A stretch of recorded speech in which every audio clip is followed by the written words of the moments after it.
Okay, so I've had my electric e-bike for about 8 months now, and I really enjoyed it. I think it's great value, but I've always wanted to put a suspension fork on it.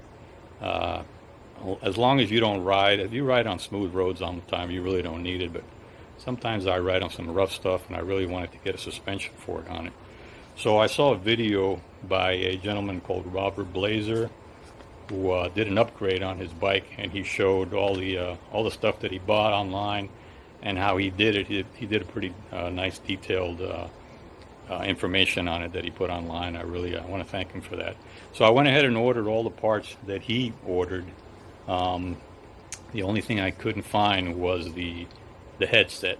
Apparently everybody's out of it. It's a Nico H 185 headset, and that's the problem. That's where I'm stuck at right now. I did order a different headset from Amazon, but it was not the right size. So I've come up with a different idea. I'm going to see if it's going to work. These are this is the original fork, and this is the fork that the suspension fork that I got. The only difference really I see is if you want to put the front fender back on, the original fork has these two screws that hold the fender in place.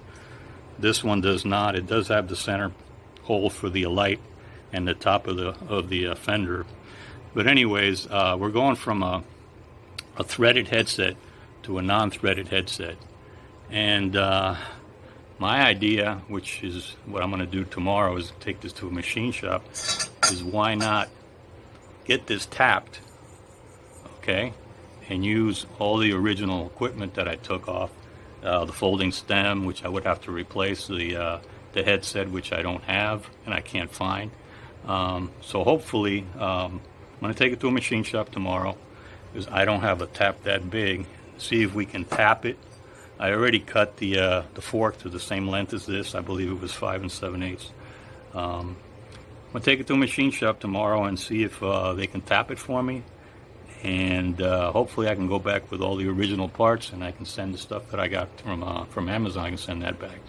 So I'll get back to you guys tomorrow and see what happens. Okay, here we are on day 2, and after going through about 4 or 5 bike shops and a few machine shops, I found that what I needed was a die that was 1 1/8 by 26 TPIs, threads per inch, and nobody had it. So I was lucky enough to find this gentleman who restores bikes and out of his house. I called him up, and he had it. Sure enough, here it is. He went ahead and did it, and he only charged me $20 to do it, which I gladly paid. I probably spent that much on gas trying to find a place to do this. So I'm going to go ahead and see if I can use all my old parts. Hopefully I should be able to. Everything looks the same. Another thing that I did have to do, since I'm using the old headset, is I had to remove the cup from the original fork, put it on my new fork, and in order to do that, it's on there pretty good. I did have to heat up this fork with a little torch for about a couple of minutes to get that released, and I installed it on this one. So I'm going to see if I can install everything, all the old stuff back on, and we'll take it from there. We'll see what happens.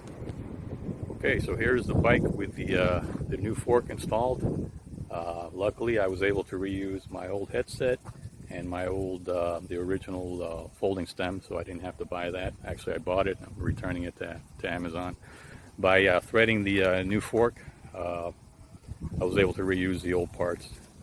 As you can see, that's how much travel it's done so far, and I've hit some pretty good bumps with it, so I haven't messed around with the air, I haven't added or taken any air out of it. I don't know if I'm going to do that right now. It feels pretty good.